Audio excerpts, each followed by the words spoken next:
지난 주일에 우리는 빌립보서 말씀을 보면서 이 종에 대한 우리의 생각을 조금 수정했습니다. 종이 된다는 것은 참 구속이고 안 좋은 것이라고 생각을 했는데, 주인이 어떤 분이냐에 따라서 다를 수 있겠다, 좋을 수 있겠다, 이것을 생각해 보았죠. 그리고 그 주인이 우리가 알고 있는 예수 그리스도라면 내가 내 것이 아니고 내 몸과 영혼이 그 신실한 구주 예수 그리스도의 것이라는 사실이 사나 죽으나 나에게 큰 위로가 되겠다라고 생각을 하셨을 것입니다. 여러분, 이 말씀 기억하면서 이번 한 주 지나오셨습니까? 월요일 화요일까지는 그래도 이제 눈 뜨면서 기억이 나는데, 그쵸? 수요일 지나면서 정신 차리면 금요일이 돼 있죠. 이 한 주는 주일에 받은 말씀을 다 소화시키기에도 좀 빠듯한 시간인 것 같아요. 그래서 우리가 더 신경을 쓸 필요가 있죠. 그런데 그렇게 우리가 기억하고 잊어버리고 또 듣고 잊어버리고 이러면서 그렇게 우리는 내가 알던 것에서 조금씩 더 배워갑니다. 그러면서 내가 가지고 있었던 생각과 관점, 세상의 시각으로 이해하던 어떤 신앙의 모습을 이제는 하나님의 시각에서 영적인 관점으로 바라보는 쪽으로 이렇게 자라가게 되죠. 그러니까 이 일은 무엇을 통해서 이루어지느냐? 오직 하나님의 말씀을 통해서만 이루어집니다. 이 영적인 세계의 법칙은 세상의 방식과는 완전히 다르기 때문에 그렇습니다. 오늘도 우리가 이 본문의 말씀을 살펴볼 텐데, 성령님께서 우리를 깨우쳐 주셔서 이 신앙에 대한 기독교적인 이해, 하나님이 원하시는 그 바른 이해에 우리가 조금 더 가까워지는 시간이 되기를 바랍니다. 12절 잠시 보겠습니다. 형제들아, 내가 당한 일이 도리어 복음 전파의 진전이 된 줄을 너희가 알기를 원하노라. 바울은 지금 감옥에 갇혀 있었습니다. 그냥 수감만 되어 있던 게 아니라 언제도 사형 선고가 될 수 있는 그 위험을 가지고 있는 상황이었죠. 그래서 빌립보 교회가 바울을 참 많이 걱정을 했던 것 같습니다. 그리고 이 교회에 있는 성도들 중에는 하나님이 함께 계시다면 이럴 수가 있나 생각하는 사람도 있었을 것 같고, 사도가 이제 감옥에 갇히게 되었으니 복음의 전파도 장애가 생겼구나, 멈추게 되었구나, 이렇게 여기는 사람도 있었을지도 모릅니다. 에바브로 디도를 통해서 빌립보 교회가 이런 걱정을 하고 있다는 내용을 바울이 전해 듣고는 친한 사람들에게 개인적인 소식을 전하는 편지 이상으로 이 교회 공동체를 향해서 감옥에 갇혀있는 지금 자기의 현실과 자기가 전했던 이 위대한 복음이 어떤 관련이 있는지를 설명할 필요가 있다고 생각을 했던 것 같습니다. 그래서 바울은 인사를 하고 하나님께 감사하다고 이야기한 뒤에 곧바로 자기의 안부를 꺼내기 시작하죠. 우리 보통 친한 사람들과 이야기할 때에는 조금 더 이 어려운 부분도 솔직하게 꺼내놓지 않습니까? 그러니까 저 같으면 이 친한 빌립보 교회 사람들에게 편지를 쓸 때 이렇게 썼을 것 같아요. 여러분이 들으신 것처럼 지금 저는 감옥에 있고 이게 참 춥고 힘들고 자유가 없습니다. 많은 사람들이 조롱하고 멸시하고 무엇보다도 복음을 자유롭게 전할 수가 없어서 참 어렵습니다. 그래도 여기에도 하나님의 뜻이 있겠죠. 함께 기도해 주시기 바랍니다. 자, 이렇게만 쓴다고 해도 크게 이상한 점이 없죠. 그런데 바울은 이렇게 일반적으로 적지를 않고 자기가 직접 경험한 이 삶의 내용을 가지고 자신이 바라보는 이 현상에 대한 관점을 가르쳐 줍니다. 여러분은 내가 갇혀 있어서 복음이 멈춰 있다고 생각하시는 것 같은데 전혀 그렇지 않다. 오히려 복음에 진전이 있었다고 이야기를 하죠. 그러니까 우리의 눈으로 볼 때에는 쇠사슬에 묶여있는 이 일이 그리스도 예수 안에서 보면 빛나는 일, 드러나는 일이다. 나의 매임으로 말미암아 복음이 더 전해지게 되었다. 이렇게 이야기를 합니다. 자, 여러분, 이 말이 좀 이해가 되십니까? 매이면, 묶이면 복음을 전하러 나갈 수가 없게 되죠. 그런데 그 자리에서도 바울은 자신의 갇힘이 그리스도 안에서 복음의 나아감이 되었다고 이야기를 합니다. 자기의 매임이 그리스도 안에서 오히려 나타남이 되었다고 이야기를 하죠. 자, 무엇이 이 반전을 만들어냈습니까? 그리스도 예수 안에서입니다. 우리는 사실 이런 부분들이 잘 이해가 되지 않습니다. 왜냐하면 바울이 그 감옥에 갇혔다는 얘기는 복음을 전하는 사람으로서는 실패한 상황이잖아요. 그런데 바울은 그거를 실패가 아니라고 이야기를 하고 있는 것입니다. 왜냐하면 그리스도 안에서는 그런 상황에서도 누가 일하시기 때문에? 하나님께서 일을 하시기 때문에 그렇습니다. 그러니까 성경이 우리에게 계속 말해주는 것은 이것이죠. 메시아가 이 땅에 와서 비참하게 죽었다. 그래서 다 끝난 줄 알았는데 그게 부활과 우리의 구원이 되었다. 바울이 평생 동안 박해와 고난을 받으면서 살았다. 그렇게 힘든 인생을 살았는데 그게 많은 교회와 복음의 생명을 낳았다. 자, 비슷하게 이것을 우리의 삶에 적용해 보면 어떻게 되겠습니까? 우리는 많은 어려움과 한계와 실패를 겪고 사는데, 그런데 그게 우리에게 선한 일이다. 이렇게 이야기할 수 있겠죠. 자, 이 앞과 뒤가 여러분들 설명이 되셔야 됩니다. 이해가 되셔야 됩니다. 그래야 여러분들의 삶에서 신앙이라는 것을 살아낼 수가 있습니다. 말씀을 통해서 우리가 듣죠. 우리는 예수 안에서 하나님이 주시는 무한한 복과 복음의 위대한 약속을 받았다. 알고 있는데 이게 현실에서 어떻게 적용이 되느냐 말이에요. 현실에서는 내가 복을 받는 것 같지 않고 하나님이 나에게 일하시는 것 같지 않고 이렇게 느껴지기 때문에 우리의 삶과 우리의 신앙이 나뉘게 되죠. 그러니까 이 연결고리, 여기에 대한 이 상관관계에 대한 이해가 필요한 것입니다. 그래서 오늘 바울의 이 감옥에서의 편지가 우리에게 중요한 가르침을 주는 것이죠. 대체로 많은 사람들은 복이라고 한다면 무엇을 떠올립니까? 제가 생각해 보건대 먹고 사는데 큰 부족함이 없고 마음이 편한 것, 또 몸이 건강한 것, 이 정도면 이 사람 참 복받았다라고 이야기를 할 것 같습니다. 그런데 감옥에 갇혀있는 이 바울은 지금 우리에게 무엇을 얘기해 주고 있어요? 세상에서 주는 그런 것들도 좋은 것이지만 그걸 다 포기하고 살 만큼 더 귀한 것이 있다. 그러니까 바울의 인생은 이것을 그대로 보여주는 인생이죠. 우리도 이것을 잘 알고 있습니다. 세상을 살면서 이 세상에는 나를 만족시켜 줄 만한 것이 없구나. 그것을 아는데 우리는 그 현장에서 많이 지고 오죠. 세상에서 타협하고 여기 돌아와서 후회합니다. 그게 아닌 걸 알았는데 거기서 내가 왜 그렇게 살았을까? 몇 번 그걸 반복하고 나면 이제는 이제 회개하기도 힘들고 하나님께 나아가기도 염치가 없고 그렇죠. 그러니까 나는 여기에서는 좀 하기 힘들구나. 나는 이 부분은 안 되나 보구나 라고 생각하기가 쉬워집니다. 그런데 나는 그렇게 감당할 수가 없는 걸 알겠는데 문제가 뭐냐면 그렇다고 해서 하나님을 떠나지도 못하겠어요. 하나님이 꽉 잡고 우리를 절대 놔주시지 않기 때문에 이걸 도망가지도 못하고 그렇다고 이겨내지도 못하고 이 사이 어딘가에 꽉 갇혀서 괴로워하는 시간들을 보내는 때가 있습니다. 그런 우리들에게 먼저 그리스도 안에 갇혀있던 이 감옥에 매여있던 바울이 얘기해 주는 것입니다. 형제들아, 나는 너희가 꼭 알았으면 좋겠다.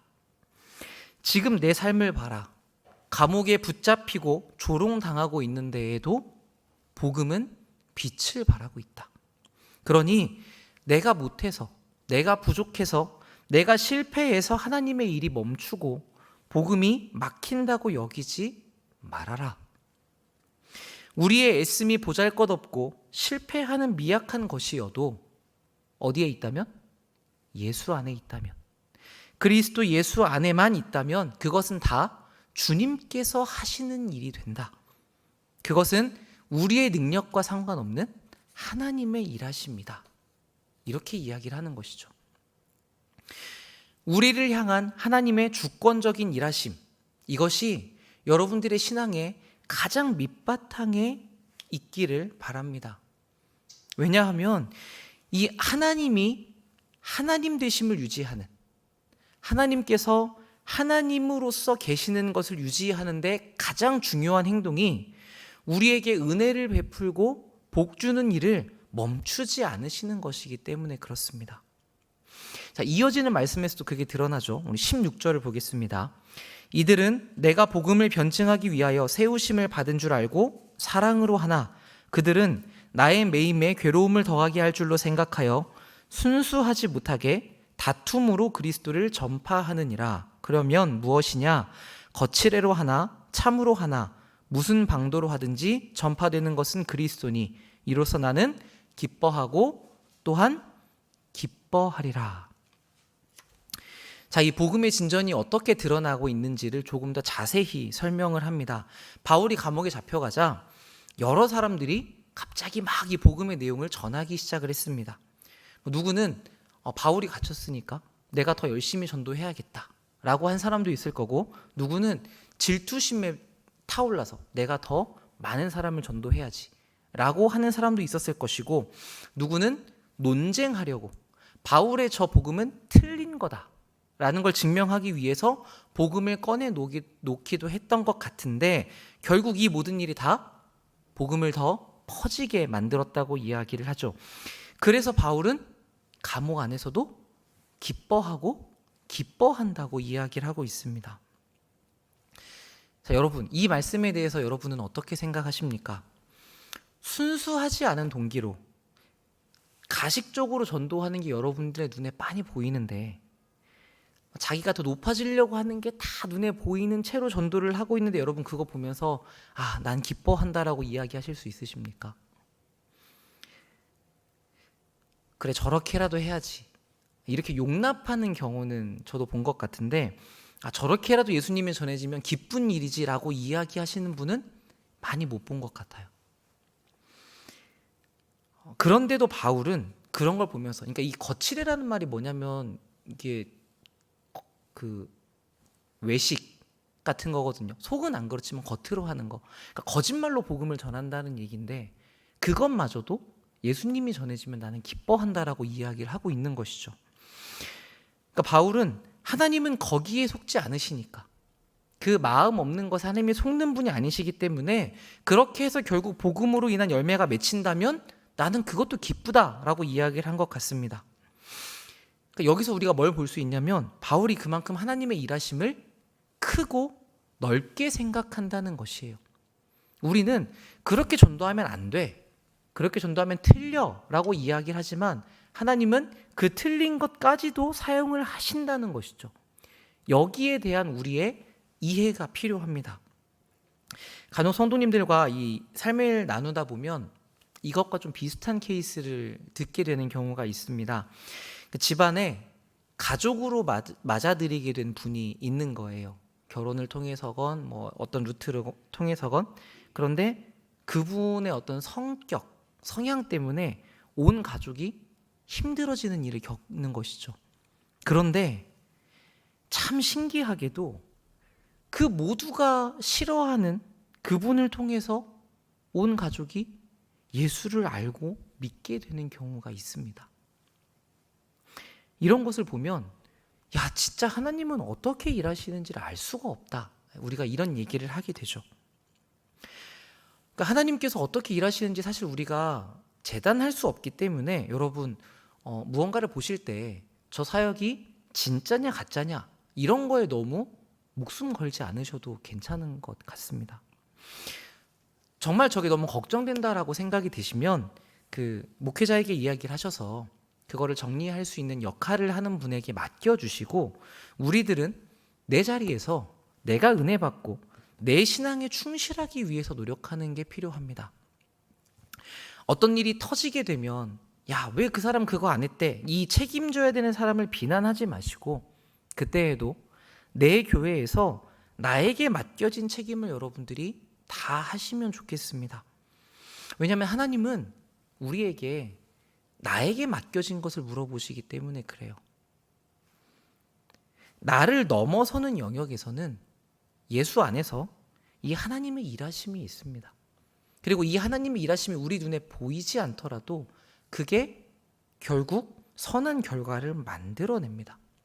자, 그런데 여기서 우리가 마치 어떤 신앙적인 결벽과도 같은 저건 이래야만 해 라는 좁은 렌즈를 가지고 있으면 그것보다 넓게 일하시는 이 하나님을 보지 못하게 되는 거죠. 그러면 이 하나님의 신비한 일하심이 기쁨이 되지가 않고 못마땅함이 됩니다. 누구는 옆에서 그걸 보면서 야, 하나님께서 그렇게도 일하셔? 정말 우리 하나님 대단한 분이다 라고 기뻐하는데 그 좁은 렌즈를 가지고 있으면 왜 하나님이 저렇게 하시지? 원망하는 일이 되는 것이죠. 그러니까 나에게 참 손해가 되지 않습니까? 그래서 특별하게 부탁을 드립니다. 그러니까 다 아시는 이야기예요. 어떤 일이 있을 때 야, 하나님이 저걸 사용해서 일하시겠지. 그런데 생각보다 실제로 그 상황이 되면 그거를 넘기지 못하는 우리들의 모습이 많이 보여집니다. 그래서 특별하게 부탁을 드립니다. 바울이 우리가 그리스도 안에 있다라고 말하는 것은 우리가 이렇게나 새로운 관점, 새로운 시선을 가지고 사는 존재가 되었다는 표현입니다. 감옥에 갇힌 일. 그러니까 성도님 생각해 보세요. 제가 갑자기 감옥에 끌려가면 다들 저를 걱정해 주시지 않겠습니까? 근데 거기서 제가 걱정하지 마세요. 복음이 전파되고 있습니다. 이렇게 편지를 드리는 상황인 거잖아요. 그러니까 모두가 고난이라고 여기는 그 생각하는 일도 전혀 다른 관점에서 볼 수 있다는 것을 바울이 가르쳐 주는 것이죠. 자, 그럼 우리가 이 말씀을 가지고 이제 거꾸로 나를 돌아보는 데도 사용할 수 있겠죠. 우리는 삶에서 이런 바울과 같은 기쁨을 누리는가? 우리에게 이런 기쁨이 없다고 한다면 우리는 바울과 같은 관점을 가지고 있지 못하기 때문에 그렇겠죠. 지금 여러분을 가두고 있는 감옥은 어떤 것입니까? 여러분은 어디에 갇혀 계시고 무엇에 매여 계십니까? 벗어날 수 없는 삶, 어떤 가장으로서의 책임감, 아니면 육아의 어려움, 가정, 직장, 학교의 상황들, 심지어 우리는 교회에서도 갇힌 것처럼 답답함을 느끼는 때가 있기도 하죠. 뭔가 끝이 보이지 않는 가난이나 벗어날 수 없는 질병에 매여서 도대체 이건 풀려날 수 있는 것인가 싶으신 때도 있으실 것입니다. 처음에 이런 문제가 닥쳐오면 우리는 이걸 어떻게든 극복해 보려고 노력하거든요. 그런데 이게 잘 해결이 되지 않죠. 그러면 하다가 안 되면 우리는 도대체 하나님의 뜻이 무엇인가? 라고 묻기 시작합니다. 그런데 그때 하나님께서 곧바로 이런 거야 라고 가르쳐 주시는 경우가 참 별로 없어요. 그래서 이런 시간이 길어지게 되면 우리는 그 어려움에 적응하고 체념합니다. 이거 해봐야 안 되던데 라고 생각하면서 그거를 극복하기 위해서 또는 그걸 이해하기 위해서 계속하던 기도마저도 점차 멈추게 되죠. 그러면서 우리가 어떻게 됩니까? 기쁨과 감사가 같이 줄어듭니다. 우리 주변에는 그래서 이렇게 기뻐하자, 감사하자, 말할 수 없는 그 어려운 상황들이 알게 모르게 참 많이 있죠. 기뻐하기는 무슨, 버티고만 있는 것도 참 용한 상황들이라고 이야기할 때가 있습니다. 그런데 바울은 오늘 우리에게 그렇지 않다고 이야기를 합니다. 우리가 그 정도의, 버티는 정도에 머물러 있는 사람들이 아니라는 것이죠. 그러니까 바울도 오늘 이게 하나님의 나라의 일을 위해서는 버텨야 되는 일이야, 감수해야 되는 일이야, 이렇게 이야기하지 않고 오히려 그 상황을 기뻐하는 일이라고 이야기를 합니다. 그러니까 우리가 처해 있는 어떤 상황에서도 우리는 기뻐할 수 있다는 것이죠. 바울이 왜 그렇게 이야기를 합니까? 그가 자기 삶의 목적을 그리스도에게만 두었기 때문입니다. 우리가 보통 힘든 경우는 언제냐면 어떤 어려운 문제가 해결되지 않을 때예요. 그런데 생각해 보십시오. 바울의 이 감옥살이도 해결되지 않았습니다.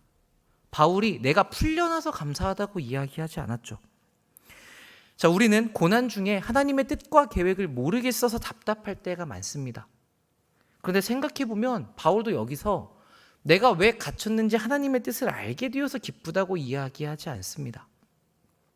오직 그리스도께서 높아지는 것 때문에 내가 기쁘다라고 이야기를 하는 것이죠. 힘든 것이 해결돼서 상황이 나아져서가 아니라 이 시선이 그리스도께 고정되어 있었기 때문에 이 사람은 감옥을 한탄하지 않았습니다. 그 너머에 있는 하나님의 일하심, 예수님의 높아지심을 발견하고 기뻐한 것이죠. 거기에만 주목했기 때문에 그렇습니다. 그럼 바울은 사도라서 우리와 다르기 때문에 그렇습니까? 그래서 바울이 앞에 있는 7절에서 너희는 이미 다 나와 같이 은혜에 참여한 자다, 복음에 참여하고 있는 사람들이다라고 똑같이 이야기를 했죠.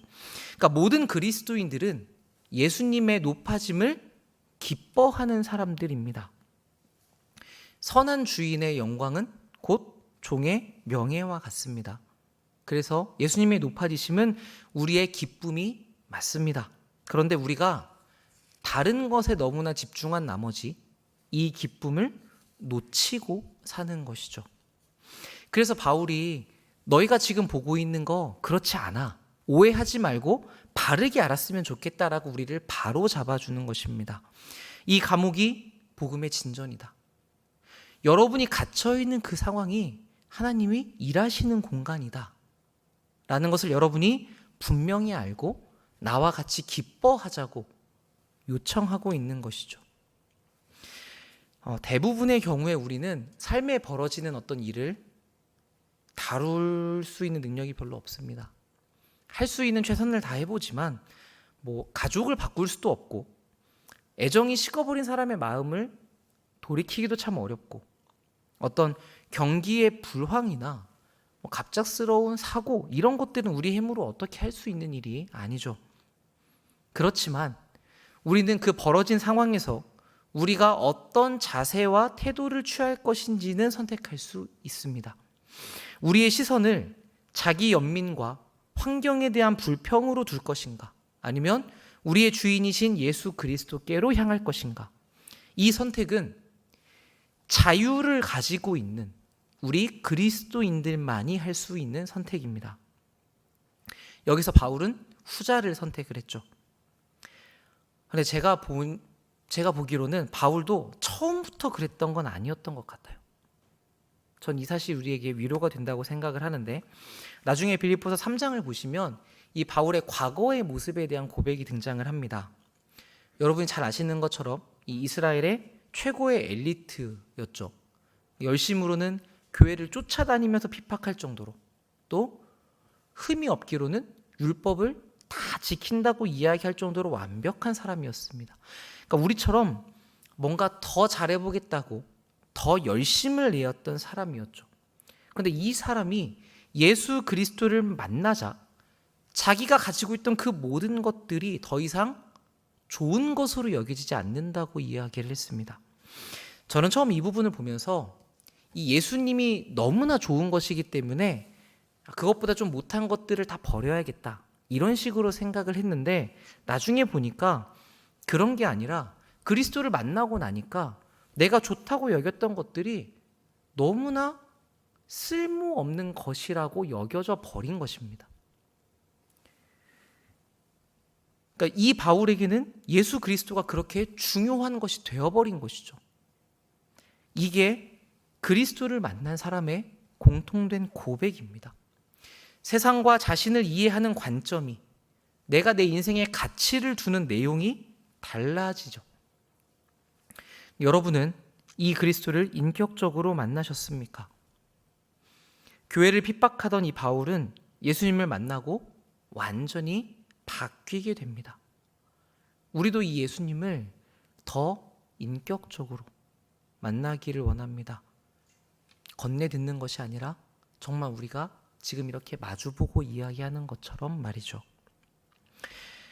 그래야 이 귀한 예수님께 우리가 모든 시선을 집중할 수 있습니다. 이런 바울의 자세가 20절에도 나타나고 있습니다. 아무 일에든지 부끄러워하지 않고 전과 같이 지금도 온전히 담대하여 살든지 죽든지 그리스도가 존귀하게 되는 것, 거기에 나의 간절한 기대와 소망이 있다라고 밝히고 있죠. 여러분이 가지고 계시는 정말 간절한 기대와 소망은 무엇입니까? 그리스도가 높아지시는 것에 있습니까? 만약 우리의 진짜 소망이 내 생명을 내어드리더라도 예수님이 높아지시는 것이라고 한다면, 죽을 것 같이 힘든 상황에서 예수님께서 나로 인해 높아지고 계신다면 하나님께서 우리의 소원을 이루어주고 계시는 것이라고 볼 수 있죠. 물론 그 현실이 고통스러울 수 있습니다. 그런데 그 고통 가운데 있다고 해서 우리가 기뻐하는 일이 불가능한 것은 아니라는 이야기입니다. 그래서 우리가 생각해 볼 수 있어요. 우리 안에 기쁨이 없다라는 것은 무엇이 문제입니까? 상황이 문제가 아니라 내 소망이 지금 그리스도가 높아지심에 고정되어 있지 않다는 것을 말해주는 것이죠. 그랬다면 예수님이 높아지시는 것이 나의 소망입니다라고 지금까지 해왔던 우리의 고백들은 다 거짓된 고백이었을 수 있습니다. 거짓된 고백이 아니라고 할지라도 고통스러운 삶의 자리에서는 영향력을 발휘하지 못하는 그런 외침이었을 수 있는 것이죠. 그러니 여러분, 삶의 현장에서 이 말씀을 가지고 들어가셔야 됩니다. 여러분이 어려운 상황을 겪고 계실 때, 여러분이 하나도 기뻐할 수 없는 상황이 되었을 때에 나는 정말 그리스도를 소망하고 있는가? 그래서 그 자리에서 예수님이 높아지시는 것만이 나의 유일한 소망입니다라고 여러분이 고백하실 수 있어야 그 삶의 현실에 이 성경이 말하고 있는 기쁨이 들어갈 수 있는 것이죠. 세상 사람들은, 교회 밖에 있고 은혜 밖에 있는 사람들은 어려운 환경에서 기뻐할 수가 없습니다. 그럴 수 있는 원천이 없습니다. 그러나 우리는 완전히 다르죠. 우리에게 주어진 상황은 그리스도의 인에게 주어진 본성적인 기쁨과 감사를 결코 빼앗을 수가 없습니다. 왜냐하면 이 기쁨은 곧 그리스도 자체이시기 때문에 그렇습니다. 이 예수님께서 우리 안에 계셔서 나를 떠나지 않겠다고 약속하셨죠.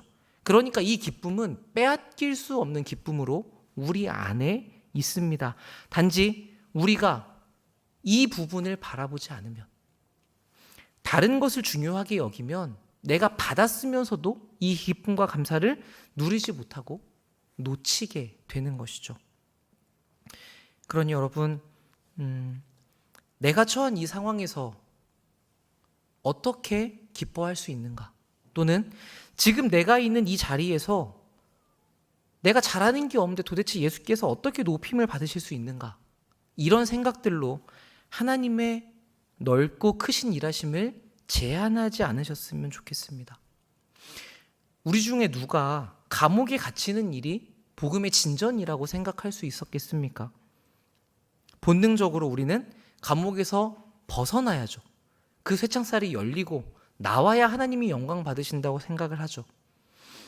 그래서 바울이 우리에게 이야기해 주는 겁니다. 하나님의 일하심은 우리 생각과 다르다. 그러니까 우리의 관점으로 하나님의 일하심을 가두려고 하지 말고 지금 벌어진 상황 안에서 하나님께서 어떻게 일하시는지, 이 안에서 어떻게 예수님께서 높아지시는지를 발견하는데 너희들의 노력을 기울여라. 우리 하나님이 어떤 분이십니까? 저주를 복으로 바꾸시고 악도 선으로 바꾸신 하나님이시잖아요. 그분께서 계획을 가지고 여러분을 그 자리에 가두어 두셨다면 분명히 거기에서 여러분이 그 계시는 것을 통해 예수님이 높임 받으실 일이 있다는 얘기입니다. 우리 주님께서는 자기가 구원하신 이 자기 백성들을 통해서 지금도 높임 받고 계시고 더 앞으로도 높임을 받으실 것입니다.